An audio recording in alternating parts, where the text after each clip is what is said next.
Hello and welcome to the Questionable Calls podcast. Clark, it's been a while. Lots going on in the sports world. Sorry we haven't been on. There's some things I wanted to get off my chest, and I wanted you to be here for it. So otherwise, I would have just done a solo. But I think this thing works with the both of us. So held off a little bit. And so, yeah, we got a little bit of catching up to do. We're going to, we may hit a few things that have happened, today with the NFL, but we're mostly going to focus on, a few different topics. So first of all, Clark, I wanted to talk about trip to Notre Dame. Went to Notre Dame to see them play Louisville about 2 weeks ago on September 28th.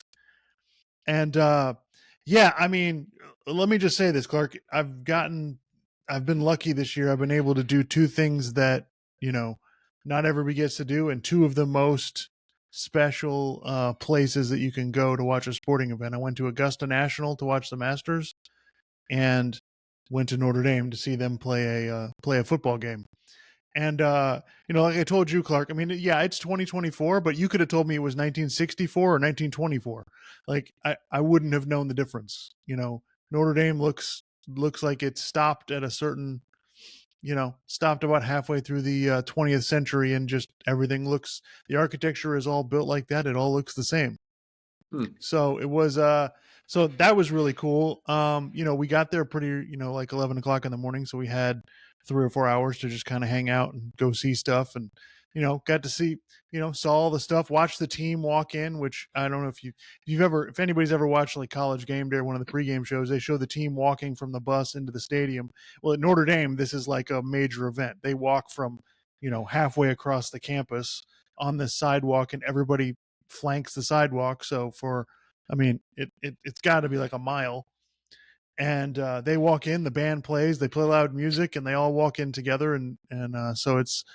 So that was really cool. And then, got to see, got to our seats. And that stadium is like, one thing I would say about Notre Dame in general is it's big, but it doesn't feel big. It feels really small, really intimate. It feels like you're in like a small neighborhood, with stuff going on. And it's really, really cool place. And you see the games on TV, but to actually watch it in person, and we're out where we're specifically sitting where the handicap seats are, like it's a really good. Sorry. You get a really good view of what's going on. You can really see, because it's kind of like the stadium seats like 80,000 people, but it doesn't feel like 80,000 people. And as far as the game goes, I mean, Notre Dame won. The first half was kind of a mess. There were 5 turnovers. Notre Dame fumbles the opening kickoff. Louisville throws an interception. They fumbled. Notre Dame fumbled. Like it just kind of was all over the place, but they kept scoring. So it ended up Notre Dame ended up winning 31-24. But it was that was a really really fun experience, and it rained for 3 out of the 4 quarters of the game, but it was awfully strange. Even when it rained, it was like lightly sprinkling the whole time. So that was rather interesting, and so, but which really didn't affect much about the game, because it really wasn't raining hard enough to really affect anything. And then the fourth quarter, the sun came out. And so, yeah, they managed to hold on, and then, had to get back to the car, Clark, to catch the Alabama-Georgia game, which was crazy as hell. I was watching I'm watching it on the iPad on the way back to Chicago where we were staying. And just looked like it was over, and then Georgia comes back to win, and we've seen in the next couple of weeks, came back and lost. Georgia came back and lost. Excuse me, but it was a crazy game, and I want to start here with my thoughts on college football, because to me it kind of starts with that game, because the reaction by people the next day was like, oh, well, Alabama was up 28-0. Like, I don't care if Georgia came back. Obviously, Alabama's the better team. And I was kind of like, yeah, I don't know about that. When you allow a team to score that much, that quickly on you in that short a period of time, and Georgia took the lead with 2 minutes to go. So, or whatever it was late in the game. So I took away from that game, like, okay, both these teams are really good. They'll probably both be in the playoff.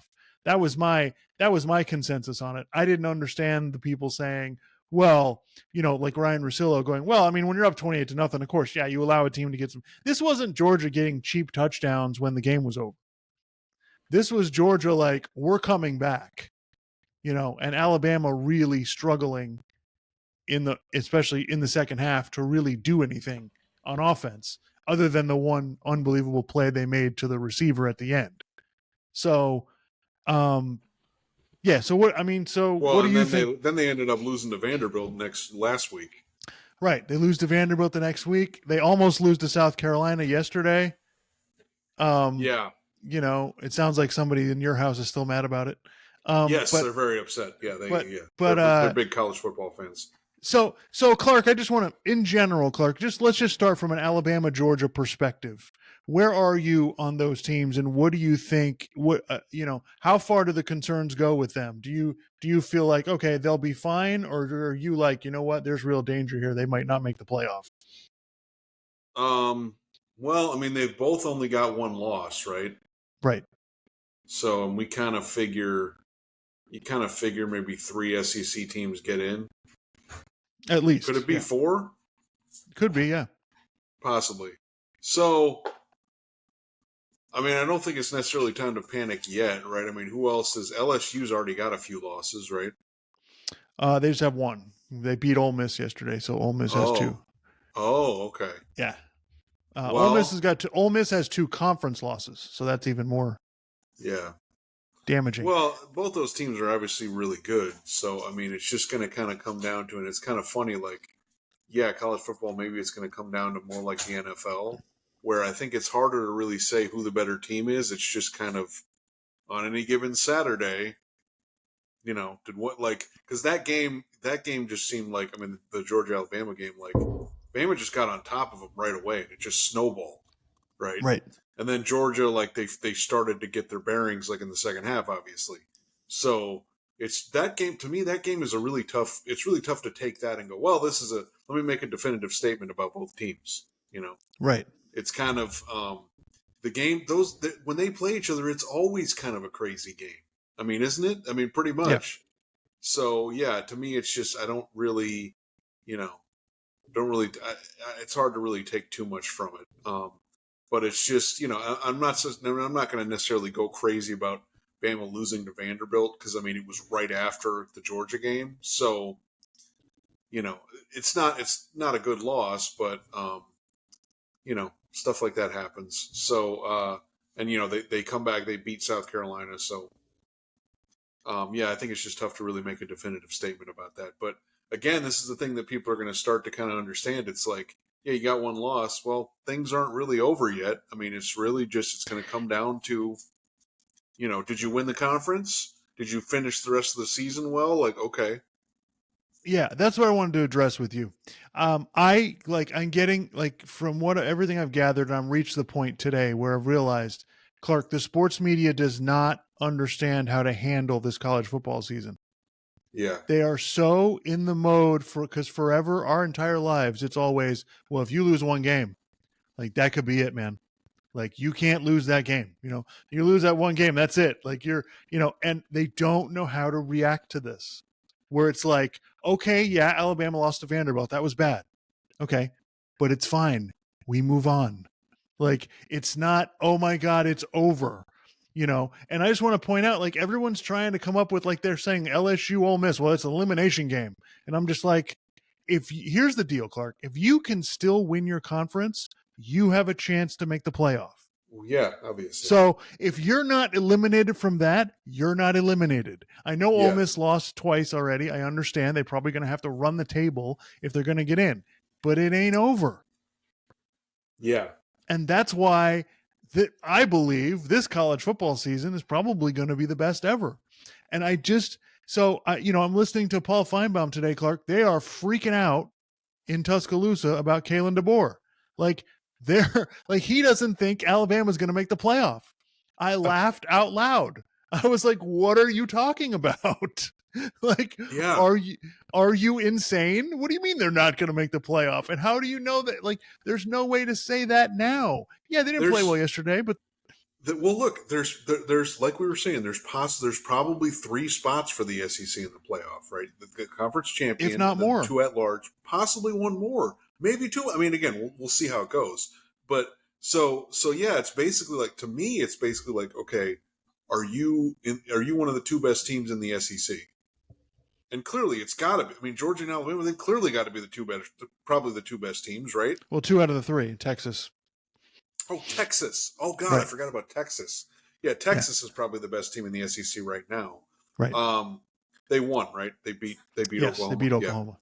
Um, yeah. So you got Texas. Okay, so one of the 3. Yeah.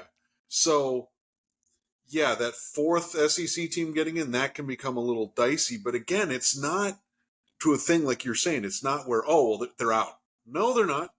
No, it's going to depend on what happens the rest of the way. Hardly anybody is out right now. Yeah. And so I just like I just think it's going to take, I think it's going to take this season for people to get in the mindset, because I mean, Alabama, like, it's a crisis in Tuscaloosa right now, and it's like, now what I will say is, this Georgia Texas game coming up this weekend, if Georgia loses, it's going to make it tough, but they're still not eliminated. Yeah. Even if they lose, they're not eliminated, but it's going to make it tough, like, to get to the SEC championship game and all of that stuff. It's going to make it tough if they lose this game, but it's still not over. And so I think, like, I think people are, I think we're kind of figuring it out as we go. But yeah, I think, and just to talk about Alabama specifically, I think their defense is a problem, and yesterday their offense kind of struggled a little bit. So yeah, Alabama's struggling, but I just want to point out to everybody, last year Alabama almost lost to South Florida. They didn't know who their quarterback was going to be. We were about the same point in the season as we are now. What happened? Alabama got better every week, and by the end of the season, they were making the playoff, and it was a 4-team playoff. So, I just don't understand. Everyone was criticizing Nick Saban last year. He's the greatest coach of all time, and they still can't. So I just think it's hysterical how week to week the overreaction in college football is so extreme compared to anything else. It's just, oh my God, what are we going to do? Now, granted, they probably should have lost that South Carolina game, but they didn't. Yeah. So, everybody relax. And Georgia, I think, has some of the same issues. The defense is a problem. They allowed 31 points in Mississippi State yesterday. So, but I think, but we'll see. The great thing about this playoff, Clark, is it allows you to get better every week. And by the time we get to November, Yeah. maybe you've Yeah, got but it figured out. people are so conditioned with this. To be honest, I don't think this is going to change that quickly. And as a matter of fact, I think what's going to end up happening is, because everybody's so conditioned to complain about everything, we're going to get to the end and they're going to pick the 12 teams and they're going to be like, "Oh my God, you're putting 12 teams in?" Right. And they're going to be like, "Well, that team lost. I can't believe we're putting them in there." It's like, you guys wanted more chances, right? You wanted more teams to have a shot. Like, what's the? To be honest, I think the complaining is just going to continue. Like, I Yep. think it's just going to, like, they're so conditioned to it, and it's just like they can't stop. So they're just going to be like, "Well, why are we putting this team in?" And it's like, "Well, there's 12 spots." I know, but and it's going to be like, "Well, what do you want them to do?" Like, and then it's going to be hilarious because it's going to be the same thing it's always been, right? They complain, complain, complain. Good games happen. They love that. Then something else happens. They complain about that, and then they tell, "Oh, we got to fix this. This is a disaster." It's just, they're so it's not even just that they're conditioned to do it. The way sports media is now, you have to argue about stuff. Right. And so, they're just going to find something to argue about. They're just going to be like, "Well, why are we putting this team in? I saw this team play and they're not very good. They shouldn't have a shot." And it's going to be like, "Well, we had it that way before and people didn't like it." So it's just, yeah, whatever. Yeah, I look, I think this thing, it's great. The 12-team playoff is great for the sport. I think last season was unbelievable. I think this season is even better, because that's the thing, Clark, that I didn't anticipate that now has happened. These games now mean more. More games matter now than used to before. That LSU Ole Miss game would have been like, whatever. Neither one of those teams is going anywhere anyway. Like, they have no shot Right. at the playoff. What difference does it make? That was huge last night. Okay, these games are like all these games matter a hell of a lot more than they used to, and we're going to get more of them that matter than we used to. Yeah. It used to be by the time this is about the time when you started cutting out most of the sport. You might have 12 teams left by now that still have a chance. Yeah. You But know, now there's a lot more. Yeah, exactly. There's a lot more. So it's a lot more interesting. yeah. So I'm going to give you this is my college football theory, Clark, for what's going to happen the rest of the season, or what the debate is going to be about the narrative. When we get to the end, all these people who are trying to be really smart, the Danny Cannells of the world, are going to try to outsmart everybody. Is that what he's doing? Danny Okay. Cannell and Joel Klatt, right? They think they've got, they're just so smart. They're smarter than everybody else, and they've got it figured out. They're going to continue to tell us that the SEC is really not that much better. These conferences are really the same. I don't know what they're talking about. There's a couple of teams at the top that have a chance to win the national title. Then there's mostly teams in the middle, and there's some bad teams at the bottom. All the conferences are really the same. And so they're going to continue to feed us that bullshit. And this year they're going to get to go out and prove it, right? Because we're going to get right now you're going to get your BYU or your Iowa State winning the Big 12, right? You're going to get Miami or Clemson winning the ACC, right? So you're going to get that. They're going to get their first round buys. They're going to get a nice month off, right? Then they're going to come play mostly SEC and Big 10 schools and watch what happens. Okay. They're going to get their clocks cleaned. Okay. No, they're going to get the snot beaten out of them because you're going to give SEC and Big 10 teams at least 2 or 3 weeks off to heal up after their tougher conference, which it is. Okay. And they're going to go in there and just smoke them. Whatever teams that are left of the Big 12 and ACC will get wiped out in the first game, whichever game that is. Yeah. And then we're all going to go, man, the SEC is really the best conference. Even though right now everybody's going, well, look, Alabama lost to Vanderbilt. I mean, how good are they really? I don't think the SEC is that good. I mean, have you seen Ole Miss play? I mean, what is this? And it's just because they're playing each other, nobody realizes, oh, this is a different level. Okay. Yeah. But I'm serious. Watch the other conferences, watch the ACC and the Big 12, and you try to tell me they're playing at the same level because it ain't even close, boys and girls. You saw in the Big 10 this year, it's Ohio State and Oregon. Everybody else is second rate at best. Yeah.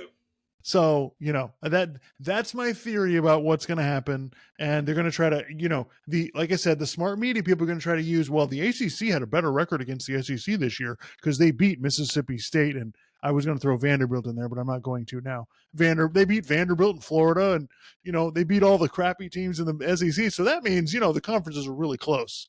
And it's just like, imagine if close. we did that in the NFL. Like, yeah. What's the worst division in the NFL right now?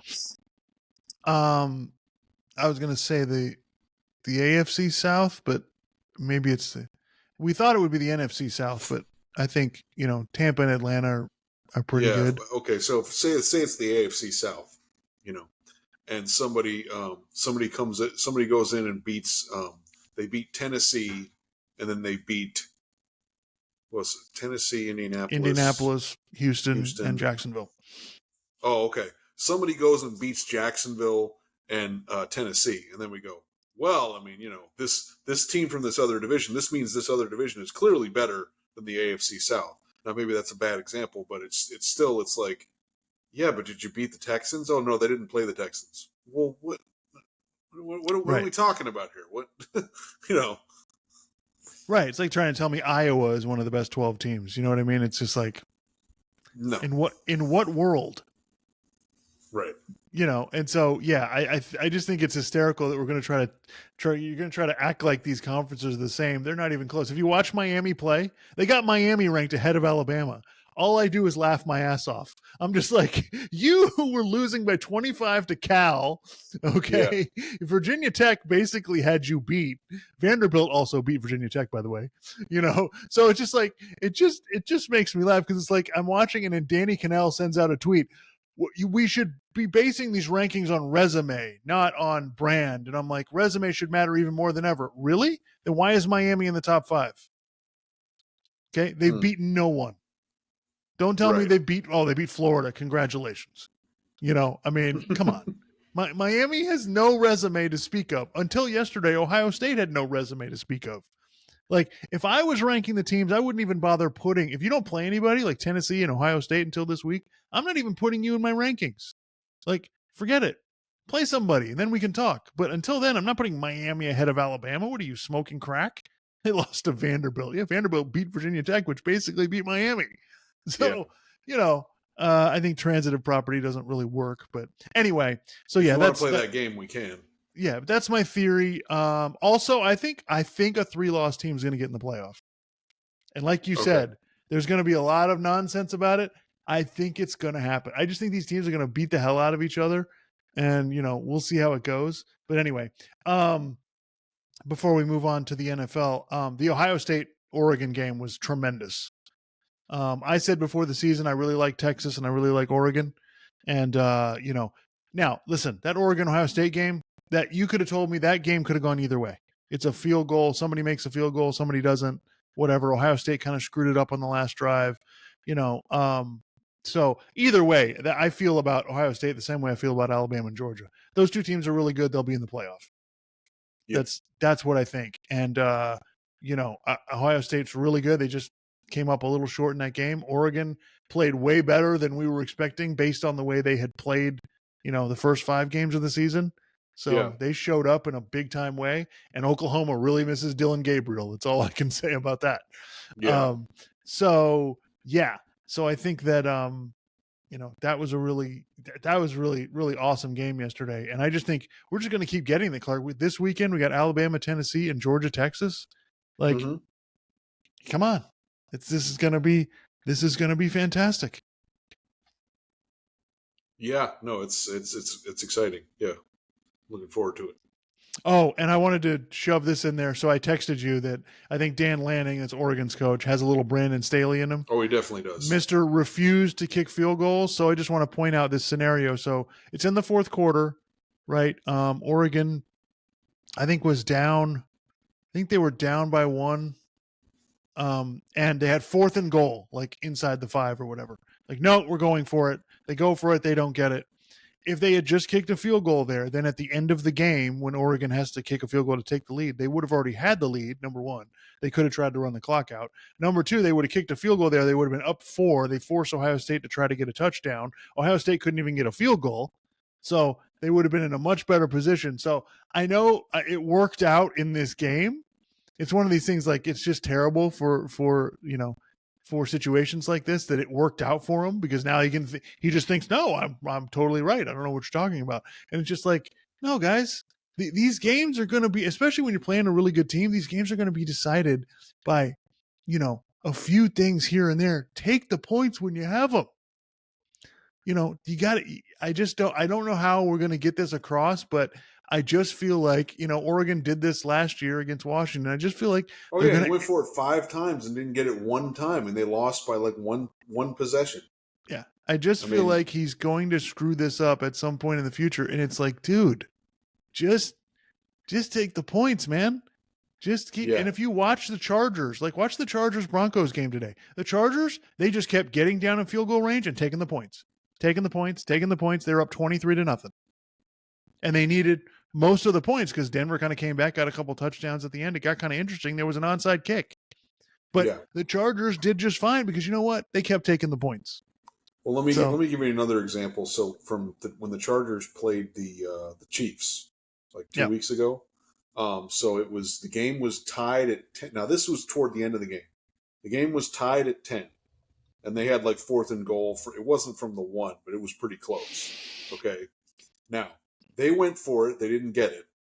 The Chiefs end up going down. They score a touchdown, and then the Chargers, they couldn't. I think their drive stalled out. Whatever.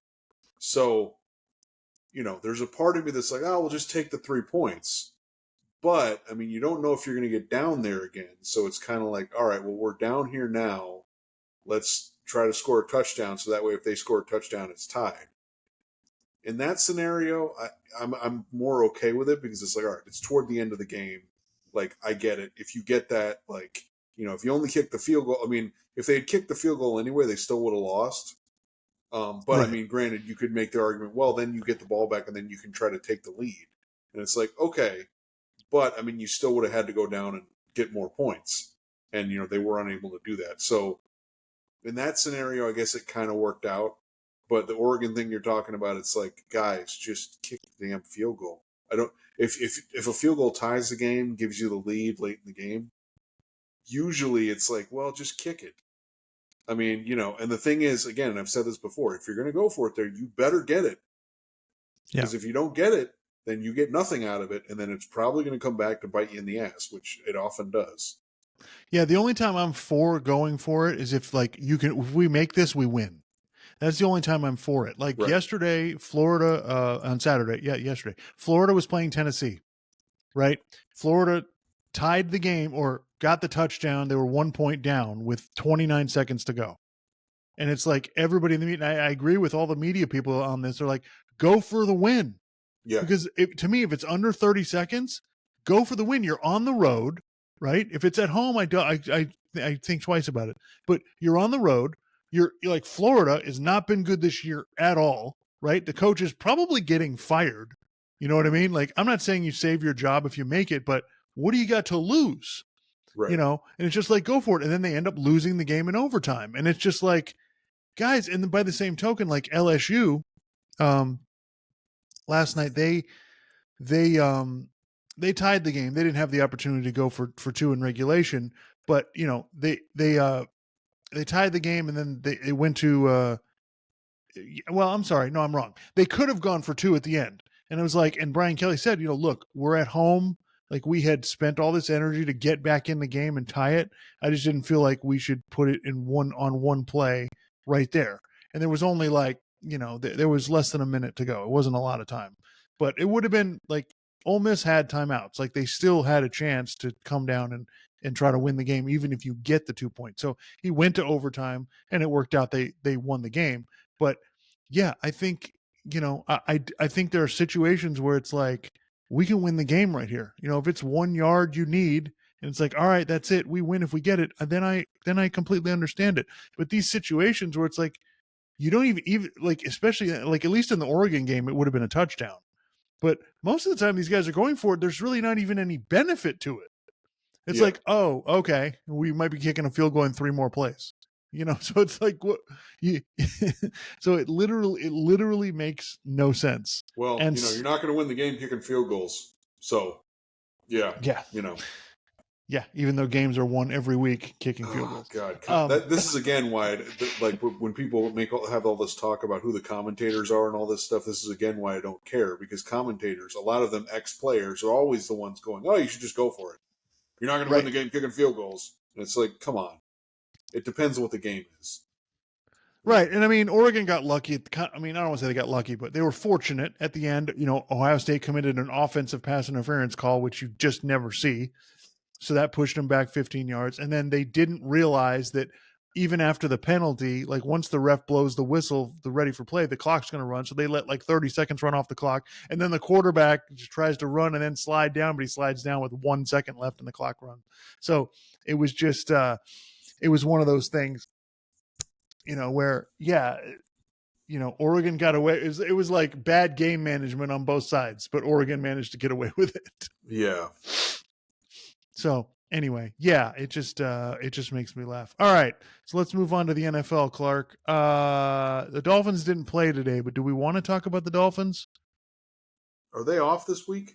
Yeah, they did. They're off this week. Oh, okay. Oh, so Tua's going to be back next week, right?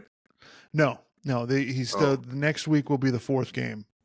Oh, okay. So then he can come back after that. So they have to play in Indianapolis next weekend. 2 and 3. If the Jets beat Buffalo tomorrow night, they would both be 3 and 3. And the Dolphins could tie for the division if they can win next week. Which is hilarious. Nonsensical as that sounds. That's just ridiculous. But I mean, Clark, look, man, like, honestly, if the Dolphins lose the next 2 or 3 in a row and that's it, the season's over, I'd be fine with that. I'm fine with playing spoiler the rest of the year. Just try to screw up the Jets and the Bills. I'm fine with that. But I just, Clark, you and I told everybody so. Like, we told you guys. We told you the Dolphins, this is not going to be a great year, and I still don't think it will be. And it's sad I can't even root for the team to lose. Well, I guess I am kind of rooting for the team to lose. I would rather get a high draft pick, but it doesn't really matter because, we've signed a quarterback who's I would probably take 22 other quarterbacks in the NFL over this guy, and we're going to pay him $50 million. So yeah, I just I don't know where we're at with the Dolphins at this point. It's kind of like the curtain's been opened and we all see the strings now. Yeah, so there's not really much to get into. We'll see how the rest of the season goes because they're locked into this contract now. So, it's kind of funny. It's kind of when people are talking about, like, for instance, the Browns are talking about Deshaun Watson, and it's like, yeah, he's really bad, and people are like, oh, well, they should do, and it's like, no, they're locked into this contract. Like, they're not, they could tell them to not show up, but they're still going to be paying the contract. You're not getting them out of there. So, Yeah. And it's the worst part for them is it's not even like, oh, we'll cut them and we'll eat the salary for a couple of years. Like you can't. If they do that, then next year they won't be able to field a team because of how punitive it is to the salary cap. So we'll see if the NFL teams actually learn their lesson from these ridiculous contracts they're giving out, but I'm sure that they probably won't. Well, but one thing I did want to just talk about it because I was thinking about this today when I was watching the when the Colts game would come on the Red Zone channel. The Joe Flacco extended farewell retirement tour continues. They showed a stat. He's had 8 straight games with 2 or more touchdown passes. Not only that, he's been running around. Have you seen this? Yeah. He's like, and he can actually run a little bit. It's like, what the hell's going on here? So I thought of the perfect analogy for this for Flacco would be like, it's like going to a concert of like a classic rock band that was like big back in like the 70s or something. They had like a few hits or whatever, like going to see Boston or Bad Company or whatever. They had a few hits and it's like, oh, they're pretty good, and that comes on the radio, the words, you sing along, and then they're coming out for the concert. You're like, oh yeah, let's go. Yeah, that'll be fun. You have a good time. They're not great, but they're good. It's solid. It hits the spot. You go there, you have a good time. The parking's not too bad because, they're not like a huge band for or you, anything. Clark, sorry to interrupt, but for you, it should be Rush. That's who we should be talking about. Yeah, there you go. Yeah. So, there's a dedicated following, but it's not like they're huge or whatever. And it's just like, yeah, that was good, And it just, again, the Joe Flacco retirement farewell tour coming to a city near you because it's just like he basically bounces around from team to team and he just keeps throwing touchdown passes. It's kind of awesome. They play Tom Sawyer. Everybody has a good time. Sometimes they win, sometimes they don't. Yeah. But you don't leave upset. You're just like, yeah, you know what? He was better back in the day, but it's still good. It's good enough. Yeah, because Clark football fans, they leave games. That's usually their reaction. Well, was that I mean, because that's how they operate, obviously. But no, I think that's a very good analogy. That's what it is. Joe Flacco's like, and you turn on the game, you're like, Joe Flacco's still doing it. Okay, okay. He's still got an arm. Hey, honey, did you know the Eagles were still together? It's just it's like they're coming to the stadium near us. We should go check it out. Yeah, no, that's funny, man. That's a good point. But Clark, one of my favorite pastimes about the NFL, about the NFL in general, especially being a Dolphins fan, one of my favorite pastimes is making fun of the Jets. And Clark, the Jets provide material. They really do. And it just, oh, God, it was so good. When I heard you texted me, they fired Saleh this week, I was like, oh, thank you. Yeah. Thank you so much. This Dolphin season is going to suck. It's just going to be, I'm not going to have a whole lot to cheer for, but God damn it. Let's just rain on the Jets. I love it. They fire the coach because the Jets are stupid. Meanwhile, I got to listen to Rex Ryan on Game Day today, on NFL Game Day, talking about, or NFL Countdown, it's called, whatever the bleep it's called. He's going, no, the Jets are smart. They do know what they're doing. He wants to win. He thinks, well, if I fire this guy, then that'll fix, it'll get everybody. And if this doesn't work, well, more people are going to get fired and we're just going to send people out the door. And it's just like, Rex, what are you talking about? That's dude? What winning organizations do. They fire their coach in the middle of the year. What are you doing? And then the players are like, oh, they're going to replace Nathaniel Hackett. Well, thank God. Well, Jesus, Robert Saleh. Like we all told you. The problem with this stuff, Clark, the biggest problem to me, Clark, is all this stuff was present in the offseason. You knew in the offseason Saleh's not really that good. Number one. Number two, you knew Nathaniel Hackett, not the answer. He's got to go. Yeah. But they didn't do anything about it. Like these problems all existed at last season, and you just let them sit there. And then you come out. Surprisingly, the Jets' offense is not very good. After Shocking. everyone and their mother knew, well, Aaron's really not. He's not the same guy that he was, and my contention the whole time, Clark, was that yeah, they're dysfunctional and they're a bit messy, but you know what? They've got talent.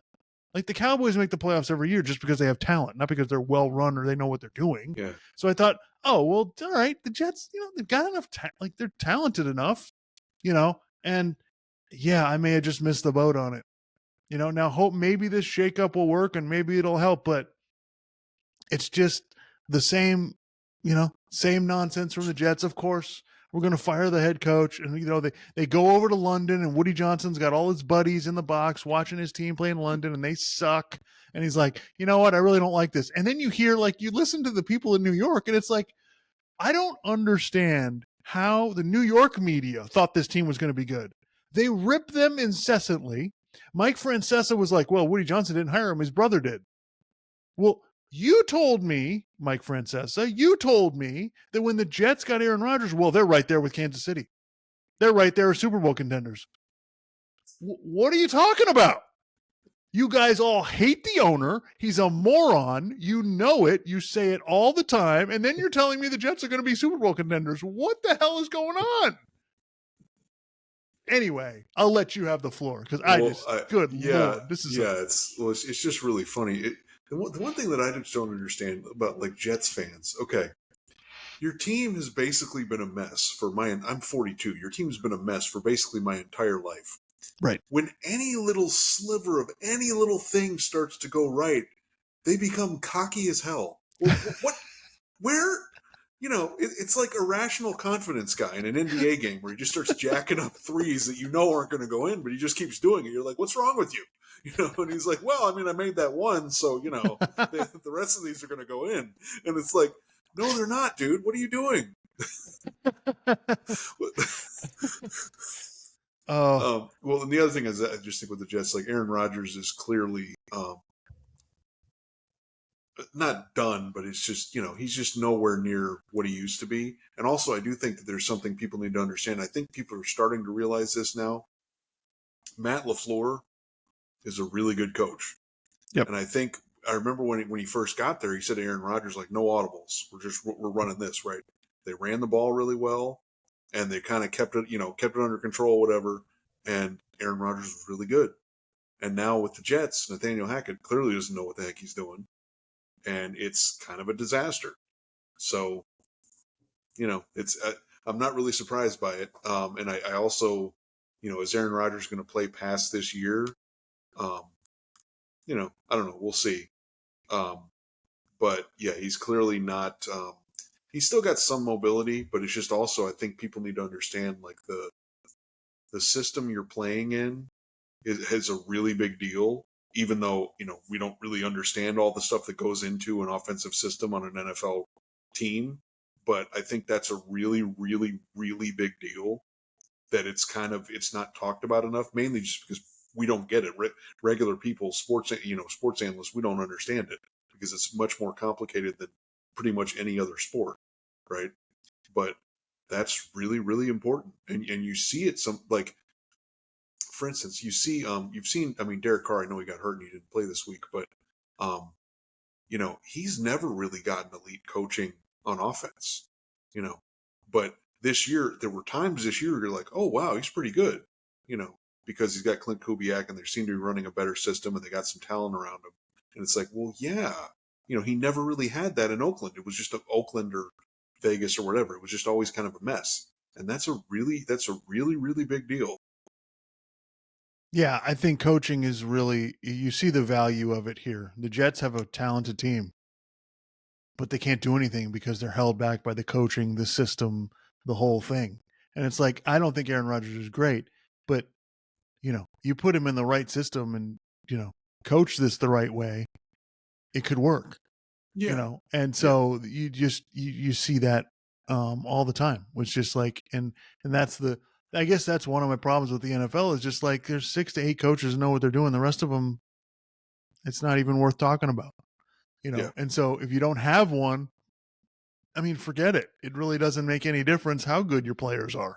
Well, you can make it to a certain point. It's like the Cowboys. You make it to a certain point, then you play an elite coach and forget it. You know. Yeah. Yeah.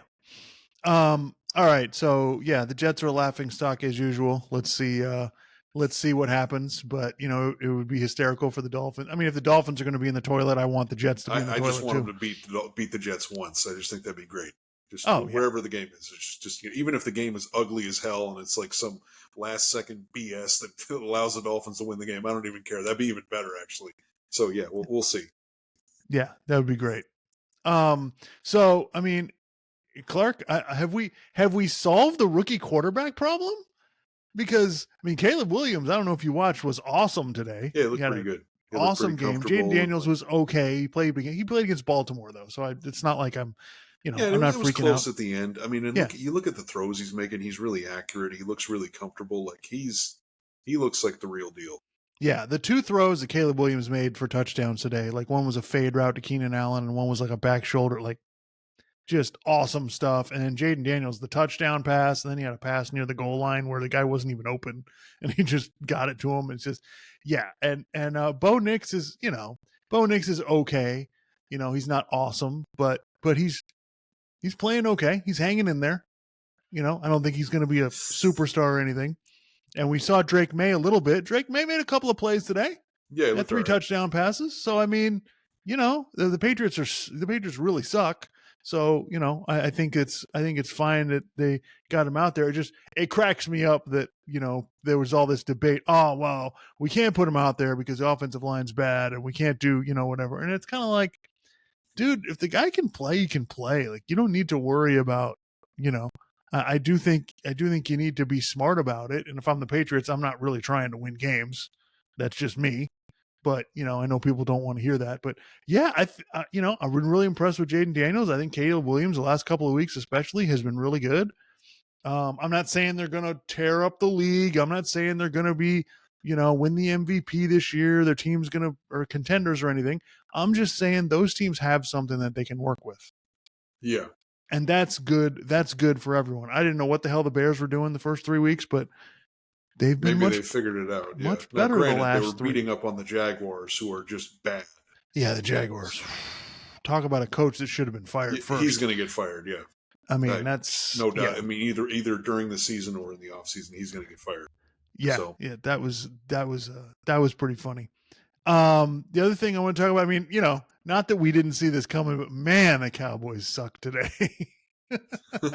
Anytime the Cowboys play a good team, I mean, you look at it and they were pointing it out, like the home games for the Cowboys, right, Clark? They got blown out by New Orleans. They're getting blown out by Detroit. I forget what the other one was. the The other Ravens, home, they were getting blown out, the and then they kind of Ravens, came right? They're back. getting blown Right. out by the Ravens. Like, these team falls way behind, and that is as Dolphins fans, Clark, you and I know that is a telltale sign that you're just not good. When you're just getting annihilated in the first half of games, that means And you're the getting Detroit was outcoached. running over them. The Right. Ravens were running all over them. The Saints were running all over them. And Nick Wright was trying the last couple of weeks. Well, I mean, they beat the Giants, and then who was the other team they beat? uh, uh, I don't Was it remember. Was it somebody Arizona? else? No, I can't remember. No, somebody else. And anyway, he was like, "Oh, well, they solved their run defense." Oh, really? Yeah, they solved it. Yeah, boy, let me tell you, they're clearly the best team in the NFC East. Which, by the way, what does that even mean? Who cares? I mean, to be honest, right? The Giants are, Daniel Jones is not good enough. I mean, the They beat the roster. Steelers, Clark, last week. Barely beat the Oh, Steelers. that's right. Yeah. And then Rex Ryan and some other. What was I thought was hilarious was Rex Ryan was giving him credit. So was Damian Woody, and Dan Orlovsky's like, no, I'm not giving this team credit for this, which I thought was hilarious because I figured you got to be one who's giving them credit for this, but no. So it's just like, yeah, Yeah, they beat Cleveland, the Giants, and the Steelers. Yeah, they're not winning 12 games this year. I'm sorry. By the way, the No, Eagles probably aren't winning 12 games either. So just it's not no, really. God, the NFC East sucks, man. I mean, I mean, the Washington is a Commanders seem nice, to be okay. Yeah, yeah, but Washington is a nice surprise, but I mean, they're not going to beat good teams or anything, you know. So it's just kind of like, man, this division, and I mean, Philadelphia had to hang on to beat Cleveland today. I mean, Cleveland. they had to They had hang like a on. Cleveland had like an interception return for a touchdown or something, right? Yeah, yeah, Yeah, dude, that's the only reason they were in the game. the game was nuts. It's just like, how is it? They kept flipping back to it on red zone. Like, how is this still close? Like, Yeah, what is going on here? They literally, like, Deshaun Watson, guys are blitzing. They have no idea. It's just like, it's like, what is going on here? yeah, Yeah, I don't know what. I mean, I'm not. I think, like, I'm starting to think now, Clark, Deshaun may have just taken too many hits. Maybe he's got like CTE or something, because I think he's losing his mind. I don't think he's even, forget NFL well, quarterback. he I was don't think he's never even sane anymore. he was never really he was never really a guy that just ran the system. It was always kind of, make it up as you go along, right? And now he doesn't have the athletic ability that he used to have. I mean, his knees, he blew out his ACLs in both knees. So yeah, and then it's just, and then some people. I heard somebody. It was like, I don't know if it was Bill Simmons or somebody else trying to argue about, oh well, he's bad because everybody hates him and whatever else. And I'm like, look, I don't really know about any of that. I don't want to play armchair psychologist, but I mean, he's just like technically he's just not good. Like it's not a matter of like intangible stuff. He's just not good. I don't think he cares any. I just don't think he cares very much anymore. I think it's just the whole thing is just kind of like, at this point he's just kind of like, whatever, I'm getting paid. I just don't think he puts in. I'll bet you anything he's just not putting in the effort anymore. And I A get lot it. of times that's the case when somebody's really bad. Like Yep. And you know, he's just gotten to a point, now where it's the whatever magic he had or however he was doing it before is gone. And I just don't. yeah, Yeah, that's a sad situation, Clark. I mean, we complain about Dolphins fans, but thank God I am not a yeah. Thank Cleveland God they Browns didn't fan. get. Yeah, yeah. I Because I mean, that's mean, Deshaun Watson. I was thinking about this the other day. Like, I mean, at one point in early 2020, before COVID and everything else, he was in the AFC divisional round against the Chiefs. They were up 24-0, yep, and then it all went to shit. Mahomes came all the way back. They lost that game. The next year, Deshaun had like a good year statistically, but they didn't win. right. And then he wants to get traded, and then the sexual assault stuff comes out, And he and yeah, refused to play. yeah, and then it all just got worse and worse and worse. So Yep, yep. Before we move on to something else, Clark, the NFC North. I mean, I thought the best division division would in be kind of football, good. It's fucking awesome. yeah, Like, Minnesota's undefeated. I think what, Green Bay's 4-2, I think, yeah, and four Detroit's and two. 5-1. Yep, the Bears are 4-2. The Bears are 4-2. Like, this is Yeah, wild. Like, I was not expecting, this. And, all the people now, I know all the people coming out of the woodwork are gonna be like, see, we told you the Bears are gonna make the playoffs. All the people are gonna go crazy about that now. And it's like, all right, just slow down. Slow down a little bit. They really haven't played any division games yet. Let's just take it easy. yeah, Like, but I mean, look, I think Minnesota's for real as far as they could win the division and make the playoffs. Do I think they're like a Super Bowl contender? I wouldn't go that far, but what the hell do I know? I mean, you look at the NFC, who's really good in the NFC anyway? We just talked about the NFC East has kind of gone to hell, right? yeah. The NFC South, I like the Falcons. I don't think they're going to be Super Bowl contenders. And the 49ers are kind of a mess right now. So, yeah, Yeah, I I mean, to think, be honest, I think you could make an argument for a lot of teams reaching the NFC Championship game. You could make an argument for right. the Bucks. You could make an argument for the Falcons. You could make an argument for, except for the Bears, you can make an argument for just about anybody in the NFC North. Um, the NFC East, I mean, I don't know. You could make an argument about like Dallas or the Eagles, maybe the Commanders, but I don't know. That's a little shaky, especially Yeah. given the Eagles. Like, I don't know what the hell's going on there. They seem like they're kind of a mess. Yeah, and I mean Seattle just can't. I thought Seattle would be good. They're just falling apart. They got injuries, and then they just can't win these games. And then the Rams are a walking ambulance. I mean, it's just like one thing after the other with the injuries. And then Arizona, Arizona's kind of like a mediocre team. I mean, and the 49ers are going to get healthy. They'll probably figure it out, and they'll probably still be the best team in the NFC. But I mean, we've already seen Minnesota blow out San Francisco and blow out Houston. So I mean, Yeah, like if this was a college football rate things and we were just going resume, Minnesota would be the number one team. yeah. So yeah, I think Well, the that's other thing really in the AFC, if not for the Chiefs, resume and past history, right. would we be saying they're the best team in the league? No, I mean, and people are going, "Oh, well, they beat the Saints," and I'm like, "Yeah, but they were kind of in control of the game, and then it gets to the fourth quarter, they're only up by 3, and then they manage to score a couple times." It's like the Texans are on paper they're better than them, but obviously they don't have the resume. They don't have Patrick Mahomes. They don't have Andy Reid. Like I get it, but it's just kind of a thing where again I've gone into the season. The Chiefs, I do not think they're going to three-peat. Something's going to go wrong, and they really haven't looked that great. Mahomes hasn't looked that great either. I mean, right. he's not looked like an MVP candidate or anything. So, Yeah, I mean the only thing I would say about the Chiefs is they're not playing well. They're undefeated. They're not even playing that well, and they're that's still true. beating people without But at a really. certain point, it goes, oh, well, that once they start playing well, and you start going, oh, well, once they start playing well, once they start playing Well, well, once, well, I mean, in theory in sports, Clark, you generally kind of see some glimpses of it. Last year, the Chiefs got their ass kicked on Christmas by the Raiders, and yeah, we're like, oh, this is not going to work at all, and they go and win the whole fucking thing. So I'm out of thoughts. I don't know they, what the they, hell to say they go about the win the whole NFL. thing because they beat who they beat. They beat the Dolphins because whatever. The Bills really close game. The Ravens close game. The 49ers they beat them at the end of overtime. So Right. again, it's like I understand people are going, oh well, they'll just get it done, whatever. It's like yeah, and that's a credit to them, but that doesn't always happen every year. You can't just be playing by the skin of your teeth in these games and just keep on. It doesn't Yeah, always you're right. work. At some point, you run out of it. Something doesn't go your way. Not You because they're know, a bad team or whatever somebody else. I'm just right, saying, somebody misses a field goal, a ball gets tipped. No, you're right that those things happen in sports, especially in football. So yeah, yeah, but yeah, it's something we'll keep our eye on. But I'm so excited. As Clark, you and I, two kids that were born in Minnesota and Illinois, we support the NFC North, baby.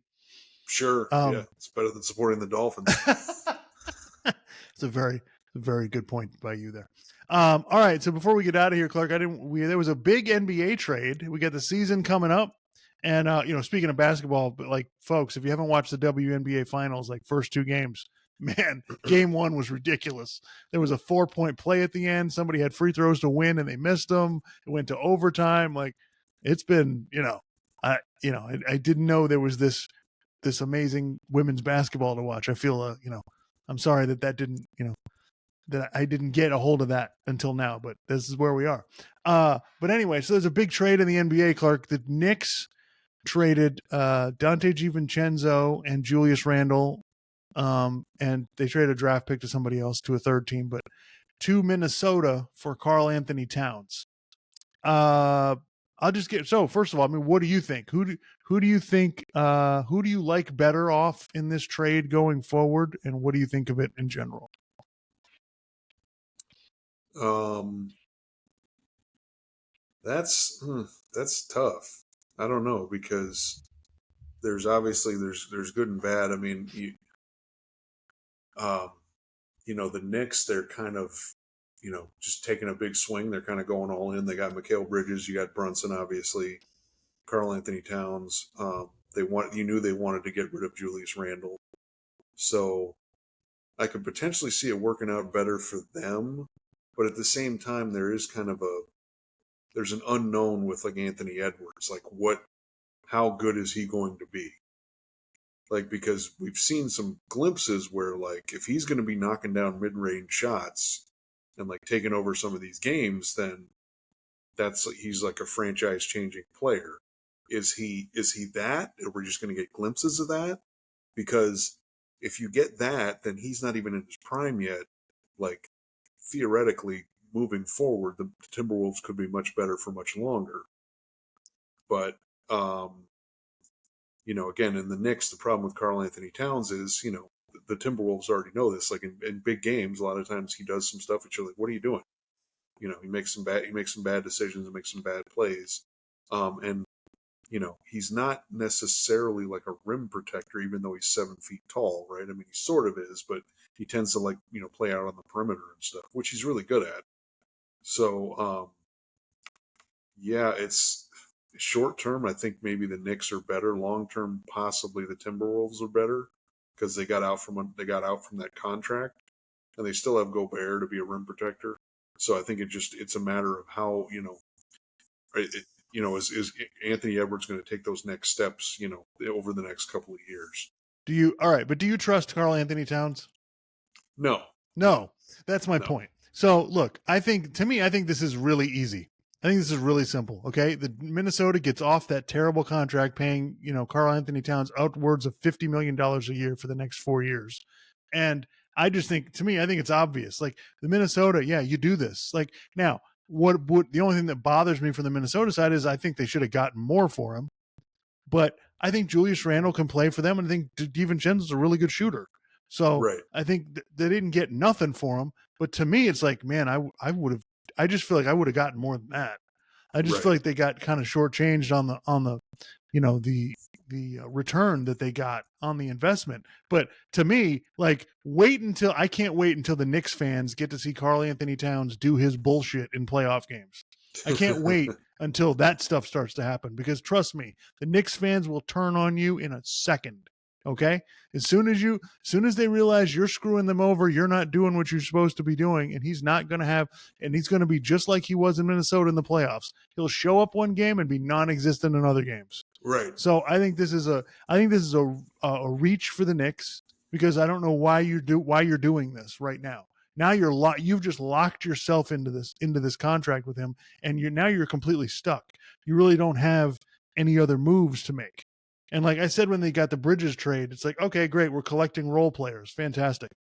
Karl Anthony Towns is just a really expensive role player. Can he do some stuff that is different, that really can really help you? Yeah, sure.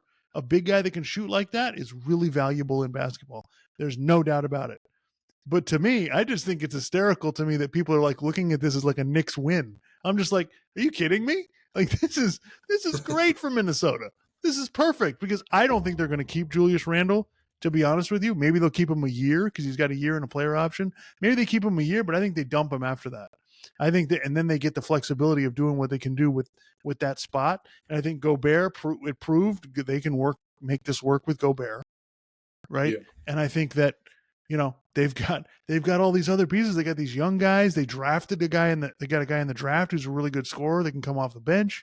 So I think this is what Minnesota needed to do. This is like that. You take that step, you make that move before you become a championship team. And I think this is the move for the Knicks. Like, it's great. It gives them, like, them matching up with the Celtics now is interesting, right? You got Towns on one side, Porzingis on the other. It's kind of an interesting matchup there. But I just feel like the Knicks kind of traded in some of their flexibility, and I feel like they could have found a player that fit their team better if they had just waited a little bit. But listen, it does make the Knicks very exciting. I don't think you can win the championship like this, but it does make the Knicks very exciting and competitive. And they're not going to be a pushover when they play the Celtics or they play any other team in the Eastern Conference.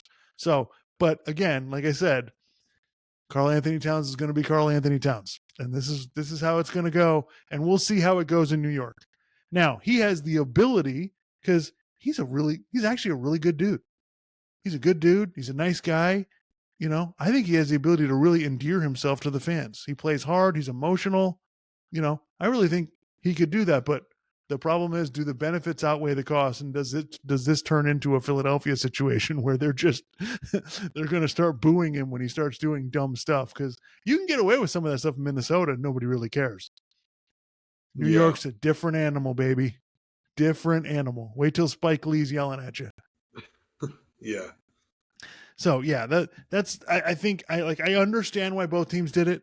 I just feel like Minnesota got the much bigger win here.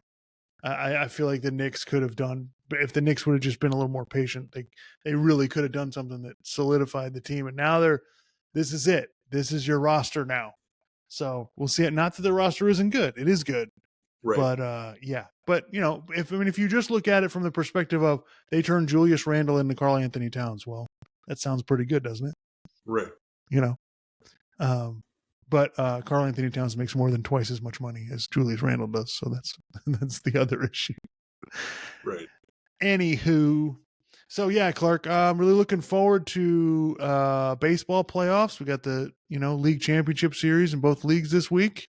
We got WNBA finals. We're gonna hopefully have another great weekend of college football next weekend. So yeah, man, this is a lot of this is fun stuff. October is a really good sports month. Really good fun. Do you have a team you're rooting for in baseball, or does it really? Probably Or do root you for really care? Cleveland just because they haven't Yeah, won a World Series in forever. So and also they're playing the Yankees, so seeing the Yankees lose would be kind of fun.